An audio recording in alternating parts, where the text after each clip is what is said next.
right, good evening, everybody. Welcome to Channel 6 TV, Community Focus. I'm Kenny Fogle, your host. Glad you could be with us tonight. We're going to talk about something been going on for a little while down in Boston area, and it's going to continue going on.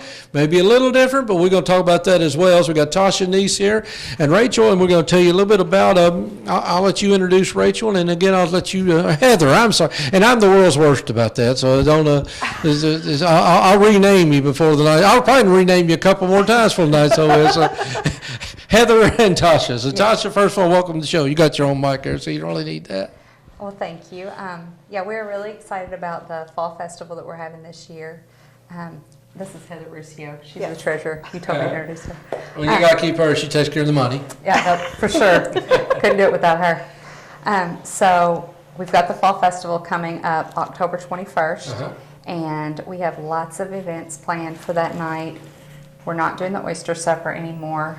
It was a 103-year tradition. Well, let's get into that before we even get into the Fall Festival, because I know that's the big elephant in the room, because I hear the complaints, and I hear some people so we want to talk about that a little bit. 103 years, the Boston Oyster Supper was a tradition in the Boston area. Yes. And I know it was decided, I think even before last year's supper, that was going to be the last one.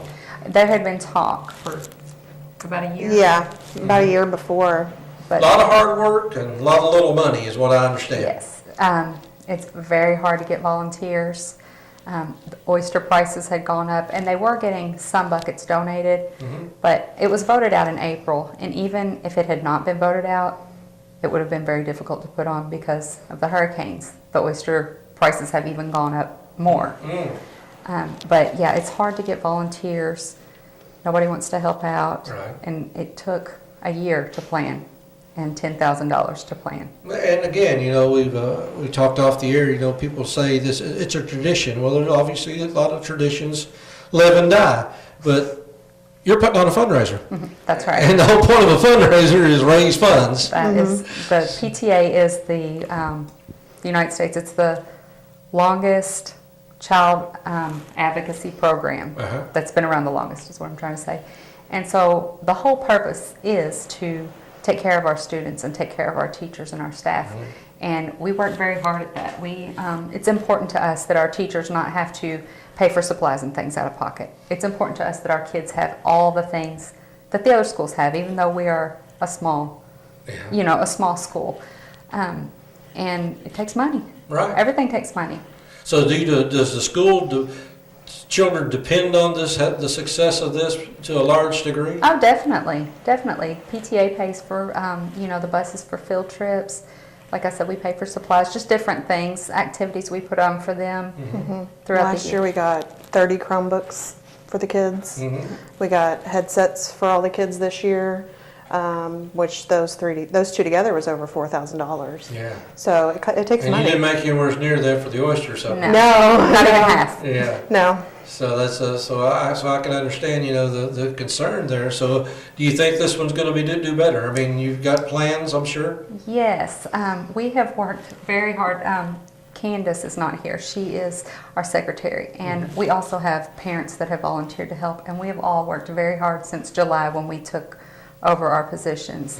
Yeah. We've gotten donations. We're still doing a lot of the tradition of the oyster supper. We're not having the oysters and the fish dinner. We will have a chili supper and have bean soup and cornbread. So we'll still have a supper, it's just not going to be oysters. But we're still going to have games like they did at the oyster supper, except for we are making it bigger. We're having lots more games. We're having a dunking booth. We're still having the cake wheel, which was a big thing. That everybody loved. Yeah, what are some of the other games? Basket toss, tic-tac-toe, Face painting. an archery. The archery team's doing the archery. Now, will you not need as many volunteers? Or are you able to find more volunteers? I mean, or you still need more volunteers? We have actually had a lot of support from people saying that they will volunteer this year. I think there was the whole oyster supper, people were kind of scared of it because it had been so much work in the past. Because they hadn't had volunteers and it kind of trickled down through the years. And so with this being new, people are excited to help with something new, I think. Yeah, I think Well, if we've you gotten. see a success, that's a lot of it right there. You'll know right away whether Yeah. whether people will accept it or whether they don't. And traditions are hard to come by. I mean, people go by tradition, but eventually maybe this will be the new tradition. Who That's knows? what we're hoping. I hope so. We have already done the candy trail, which behind Boston School, I don't know if you're familiar, but there is a walking trail through the woods. It's really nice. So they've done the candy trail for a few years now where people set up different stations. So we've got the Cinderella pumpkin and someone will be dressed up and somebody's going to be Mario. There's about 15 different backdrops. So people and the kids Stations. can walk through and trick or treat. So that's a free community Really? event. And we've always, or not always done it, but we've done that for a little while now. And we're including that. Yeah. So the fall festival is just kind of branching off of the candy trail. So that will kick off our evening at 4 o'clock, the candy trail. And then we will have the chili supper at 6. And then when it gets dark, we have the haunted trail. So they clean up all that from the candy trail and then they put new things to make it scary. And the older kids can. So basically, nothing's changed except the menu. So And the date. and the The date. date. And the yeah. date. So that's another thing I want to talk about is Okay. some people were upset because it's always been opening day of deer season. And that was, like you said, tradition. The men would come home and tell stories and different things like that. But another thing that has changed is hunting. It used to be men would go out and hunt and the Yeah. ladies would go to school and work on that all day. That's not how it is anymore. Hunting is a family event Yeah. this day and time. The wives go, the kids go. It's a family thing. So a lot of people actually in the past few years have complained about that date because they wanted to go hunting and they had to miss it or they had to miss hunting and go to that. Yeah.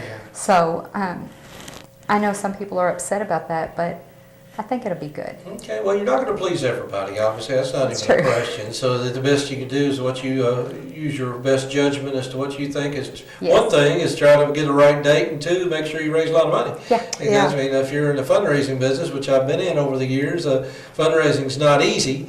And, That's right. and the ultimate goal is to raise funds. And I know tradition is wonderful because people want to hold on to what's been in their past, and I know I do. But, Me too. But Yeah. I guess you've got to use other plans when those plans fall through. True. So, It wasn't an easy decision. Yeah. Everybody loves tradition. But another thing I wanted to say also about the Fall Festival is we will have 15 vendors, local vendors. So we're trying to support our community and our small business crafters and things. We will have them. We're going to have one lady that works at our school. She makes grapevine wreaths and decorates them.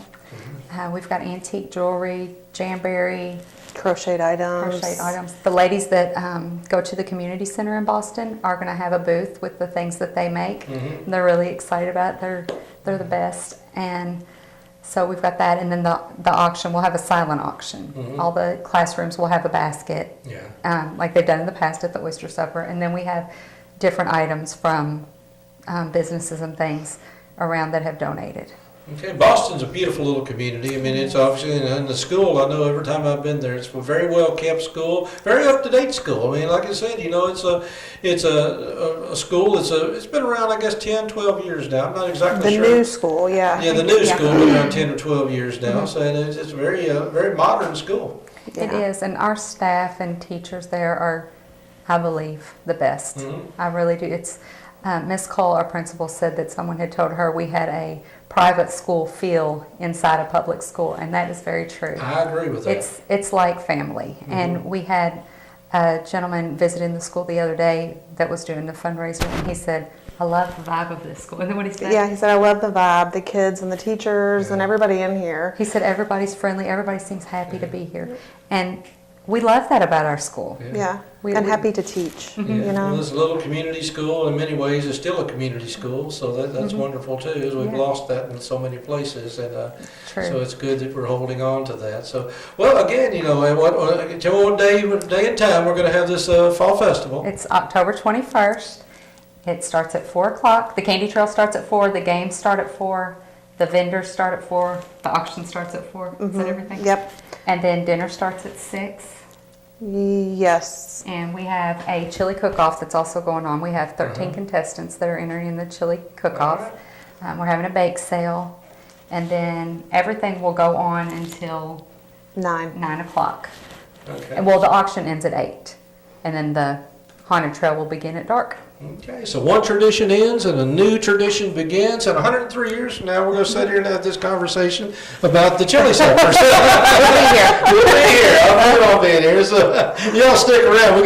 That'll be their sequel. So again, Boston Elementary School, just a small trip down US 62, not too far out of Bardstown. So if you want to go down there and support the kids, PTA, and again, October 21st. Starting around 4 for the candy trail, 6 for the dinner, for us to go down there and chili, and I'm already looking forward to the chili because that sounds wonderful. Well, Miss Renee in the cafeteria is making our chili, and I've been told her chili's the best. So. Well, we're going to find that out. So again, we invite everybody to come on down to the Boston Fall Festival, 21st of October, and like I said, we're all going to get together and start us a new tradition. So we got Heather and Tasha here. I got that right? Good job. AKA It only takes me 15 to 20 minutes to pick up on things. I might be a little slow, but I eventually pick up. Well, appreciate you all coming in here, Thank you taking for the trip having in us. here and talking about this. You're Again, welcome. Thank you. I know you're taking a lot of heat, and obviously anytime you make big changes, but I have a feeling you're doing it for the right reasons. We So are. that's the key to it all. So appreciate you being in here, and we're going to do our best to help you make it a success. Thank you. All right, stick All around. right, A lot thank more you. to come here on Channel 6 TV. We'll be right back.